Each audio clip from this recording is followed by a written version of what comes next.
नमस्कार। मैं हूं आपका भाई विचित्र। मैं आपके सामने किस्सा ए फरीद का एक और किस्सा लेकर आया हूं। कोई इधर उधर की बात नहीं, सीधा किस्सा। आप लोग जानते हैं, बाबा फरीद जी अपने गुरुओं की आज्ञा से, उनके बताए गए तरीक़ों से परमात्मा की तपस्या किया करते थे। इन तपस्याओं से उन्होंने कई चमत्कारी शक्तियाँ प्राप्त कर ली थी। इस बात का उन्हें रत्ती भर भी घमंड नहीं था। वो बहुत ही शांत प्रवृत्ति और नेकदिल इंसान थे। उनकी नेकदिली का ये एक किस्सा सुनिए। बात उन दिनों की है जब बाबा फरीद जी पाकपट्टन में जाकर बस गए थे।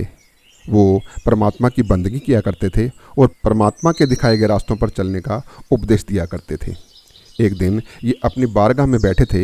एक अधेड़ उम्र की महिला वहाँ तशरीफ़ लाई। बाबा को सलाम कर वो उनके सामने बैठ गई। फिर उसने अपने घर की माली हालत के बारे में बाबा से कहा। बाबा, मेरी 3 बेटियां हैं और तीनों विवाह योग्य हो गई हैं। बेटियों के विवाह के लिए मेरे पास कोई प्रबंध नहीं है और ना ही कोई आय का साधन है। आप मेरी कुछ मदद कर दीजिए। बाबा जी ने महिला को आशीर्वाद देते हुए कहा, जा बीबी, जल्द ही परमात्मा तेरी सभी परेशानियों को दूर कर देंगे। महिला वहाँ बैठी रही और थोड़ी देर बाद बाबा से दोबारा बोली, बाबा, मैं बहुत परेशान हूँ, मेरी कुछ सहायता कर दीजिए।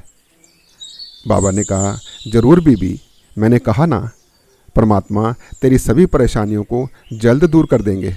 महिला फिर वहीं थोड़ी देर बैठकर बाबा से दोबारा बोली, बाबा, मेरी कुछ सहायता कर दो। बाबा ने कहा, बीबी, ये फ़कीरों का दरबार है। यहाँ शांति और सुकून की ज़िंदगी जीने का आशीर्वाद मिलता है। महिला ने कहा, बाबा, मुझे धन की आवश्यकता है, मुझे धन चाहिए। बाबा को इल्म हो गया कि ये महिला सांसारिक धन के लोभ में आई है, ये मानने वाली नहीं है। तो बाबा जी ने उस महिला से कहा, अच्छा जा बीबी, एक मिट्टी का ढेला लेकर आ। बाबा जी की बात सुनकर वो महिला वहाँ से उठकर बाहर चली गई और एक मिट्टी का ढेला लाकर बाबा जी को दे दिया। बाबा जी ने वो मिट्टी का ढेला अपने मुबारक हाथों में लिया और 3 बार कुरान की एक आयत पढ़ी और उस ढेले को फूंक मारकर उस महिला को दे दिया। महिला आश्चर्यचकित हो गई। वो ढेला मिट्टी से सोना बन गया था। महिला को मानो खजाना मिल गया था। सोने का ढेला पाकर खुशी खुशी वो अपने घर चली गई। 1-2 दिन उसके शांति और सुकून से बीत गए। वो बार बार सोने का ढेला निकाल कर देखती और रख देती। जब भी वो उस सोने के ढेले को देखती, बाबा जी का चेहरा उसके सामने आ जाता। बाबा जी अपने मुबारक हाथों में मिट्टी का ढेला ले रहे हैं, 3 बार कुरान की एक आयत पढ़ रहे हैं और फूंक मार रहे हैं।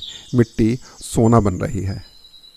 उसकी आंखों के सामने बार बार वो दृश्य आने लगा। 3 बार आयत का पढ़ना और मिट्टी का सोना बनना। उसने सोचा, मिट्टी को सोना बनाने का ये तो नायाब तरीका है। अगले दिन सुबह तड़के उसने मिट्टी के 2 ढेले लाकर घर में रख लिए। शौच आदि से निर्वृत्त होकर अच्छे से नहाई धोई, फिर नए वस्त्र धारण किए, खुशबू लगाई, फजर की नमाज अता की और फिर बाबा फरीद जी की तरह उसी आयत को 3 बार पढ़ा और उसके बाद मिट्टी के ढेले को फूंक मारी। परंतु कुछ नहीं हुआ। उसे बड़ा आश्चर्य हुआ कि ये मिट्टी सोना क्यों नहीं बनी। उसने कई बार उसी आयत को पढ़ा और ढेले को फूंक मार कर देखा, कुछ नहीं हुआ। उसे लगा शायद उसके कार्य में आज कोई कमी रह गई है। तो 3 दिन लगातार स्वच्छता को मद्देनजर रखते हुए वो आयतें पढ़ती रही, पर मिट्टी सोना नहीं बनी। मिट्टी थी, मिट्टी ही रह गई। हार कर वो अगले दिन बाबा के दरबार में पहुंच गई। बाबा को सलाम करके उनके सामने बैठ गई और बोली, बाबा, मुझे समझ नहीं आ रहा कि आपने मिट्टी को सोना कैसे बना दिया था। उस समय आपने ना तो अपने हाथ पाक साफ किए, ना नहाए धोए, ना खुशबू लगाई, ना कोई नमाज अता की। बस 3 बार कुरान पाक की आयत पढ़कर मिट्टी को फूंक मारकर सोना बना दिया।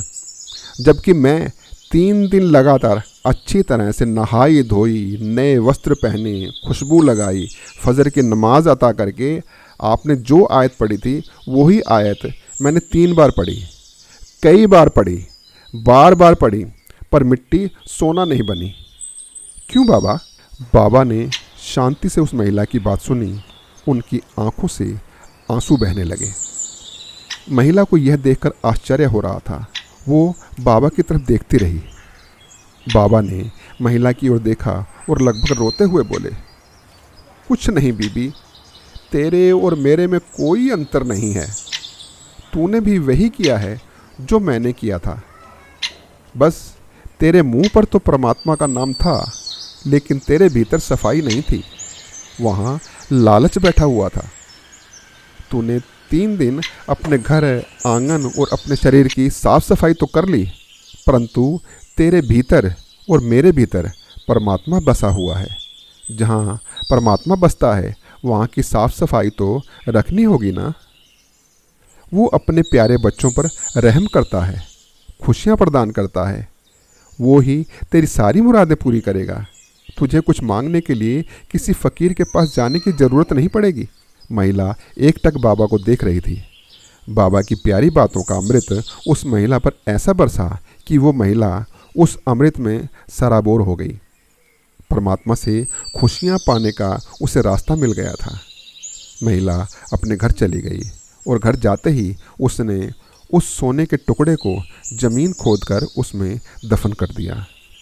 वो परमात्मा के ध्यान में ऐसी जुड़ी कि उसके सारे काम अपने आप बनते चले गए।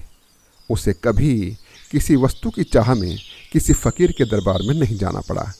बाबा ने उस महिला की ज़िंदगी ही बदल डाली। ऐसे ही थे हज़रत ख्वाजा फरीदुद्दीन मसूद गंजशकर।